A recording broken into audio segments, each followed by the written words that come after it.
Kita akan coba lihat sekarang di segmen selanjutnya ini apakah nanti akan berbicara tentang bagaimana aspek realisasinya ya. Kita langsung ke sana. Lebih dahulu adalah pasarnya. Kalau kita ingin ekspor, yang harus dilihat dulu ada pasarnya. Pasarnya apa? Kalau pasarnya sudah jelas ada, baru kita berproduksi. Saya berikan contoh. Petani diperintahkan untuk menanam pepaya. Petani diperintahkan untuk menanam melon dan semangka. Tetapi pasarnya di mana? Petani itu sebetulnya asal diberi arahan, asal dikawal, asal diberi PPL, asal diberi bibit, itu berproduksi apapun bisa. Jangan menganggap remeh petani. Persoalannya hanya kita ini tidak pernah menyiapkan pasar untuk mereka. Kalau mereka sudah diperintah untuk menanam pepaya, mestinya disiapkan industri ekstrak jus pepaya yang bisa diekspor. Kalau mereka diperintah di sebuah wilayah untuk menanam melon dan semangka, mestinya juga pasarnya disiapkan. Industri pengolahan pasca panen inilah yang sudah bertahun-tahun tidak pernah kita lihat dan tidak pernah kita kerjakan. Kita ini semuanya sebetulnya ngerti masalahnya. Kita ngerti problemnya. Kita ngerti persoalannya. Yang belum ada adalah niat untuk menyelesaikan masalah itu. Yang belum ada adalah kemauan untuk menyelesaikan itu. Pakar kita banyak, ahli kita banyak, semuanya ada. Petani kita juga siap, tanah kita juga subur. Tinggal ada kemauan, ada niat atau tidak. Kuncinya hanya di niat dan kemauan. Terima kasih. Terima kasih. Masih ada waktu. Silakan Pak CK untuk menambahkan. Setiap ekspor kita tentu kita butuhkan nilai tambah yang baik. Nilai tambah yang baik hanya bisa apabila pengolahan. Contoh sawit.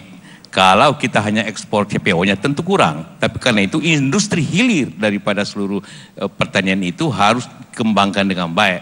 Sama dengan tadi dikatakan hortikultura, buah-buahan, apapun. Maka industri hilir dari pertanian, kalau daya saingnya kita yakin bahwa karena kita adalah negara agraris yang baik, pertanian yang baik, lahan yang baik, juga penduduk yang besar sebagai pasar, juga di luar negeri, maka yang dibutuhkan ialah di samping peningkatan produktivitas, nilai tambahnya dalam bentuk pengolahan dan juga pasar yang baik. Itulah inti untuk kemakmuran rakyat. Karena dasar dari pertanian itu rakyat, maka yang dibutuhkan ialah pendapatan rakyat yang lebih besar daripada menanam saja. Itu yang kita inginkan. Terima kasih. Baik.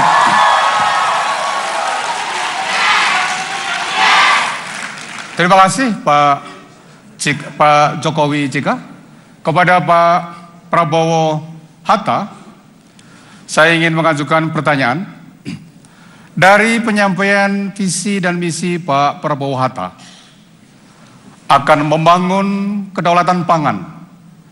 Pak Prabowo Hatta akan meningkatkan produksi pangan dengan meningkatkan produktivitas pertanian rakyat. Pertanyaan saya, bagaimana upaya tersebut dilakukan dan bagaimana strategi menghadapi ancaman dampak perubahan iklim yang tadi Pak Hatta juga sudah menyinggung. Saya persilakan, waktunya 3 menit.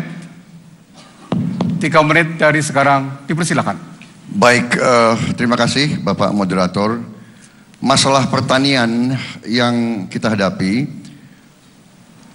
kita mengalami suatu tantangan besar, yaitu tiap tahun kita kehilangan lahan untuk pertanian kurang lebih 60.000 hektar per tahun.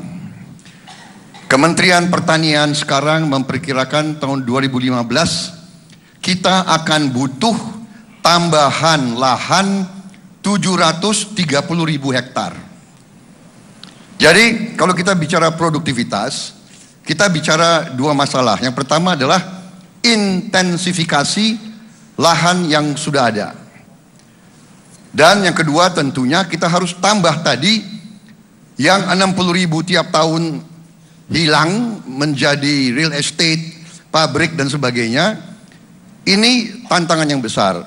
Jadi kalau strategi bagaimana meningkatkan produktivitas ada dua pendekatan. Yang pertama tentunya memperbaiki pupuk. Jenis pupuk yang kita pakai di Indonesia ini masih sangat ketinggalan. Kita perlu menggunakan pupuk majemuk yang spesifik. Kita baru sekarang menggunakan sebagian kecil pupuk majemuk yang umum, tidak spesifik. Artinya perlu ada pupuk untuk jagung, perlu ada pupuk untuk beras, perlu ada pupuk untuk ubi dan sebagainya. Tidak satu pupuk untuk semua. Jadi kita perhitungkan dengan memberi pupuk majemuk yang umum saja dari lahan yang ada, kita bisa meningkatkan produksi 40%. Dan ini sudah dibuktikan di 100 kabupaten di seluruh Indonesia dan berhasil. Peningkatannya rata-rata 41%. Itu dari intensifikasi. Tapi kita butuh tambah yang tadi diperkirakan oleh Kementerian Pertanian 730.000 hektar yang hilang 2015 tahun depan. Berarti seandainya Prabowo Hatta menerima mandat dari rakyat, kami merencanakan akan menambah 2 juta hektar sawah baru di Indonesia untuk menghadapi hilangnya 730.000 hektar sawah yang menjadi konversi macam-macam. Jadi inilah strategi kami. Kami yakin dengan strategi ini intensifikasi, ekstensifikasi, distribusi pengairan, perbaikan irigasi, penambahan bendungan, ini membutuhkan usaha sangat besar dan kami siap melaksanakannya. Terima kasih. Mitigasi bencana, pendekatan mitigasi dan adaptasi. Mohon maaf, habis. Terima kasih, waktunya habis. Baik, hadirin.